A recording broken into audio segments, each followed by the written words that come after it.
Die knipmes. Wat kan ek sê? Hoekom koop ons knipmesse?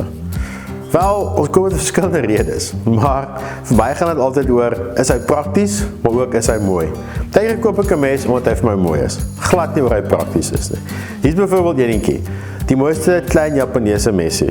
Al wat moet doen is, ek sny elke appel, dalk sny ek 'n stukkie biltong, maar dit is vir my een van die mooiste goed wat in my huis hang. Knipmesse is so ongelooflik deel van my lewe. Ek draai elke dag 'n mes. Iets soos daai wat ek elke dag gebruik, het altyd nodig om 'n mes te hê.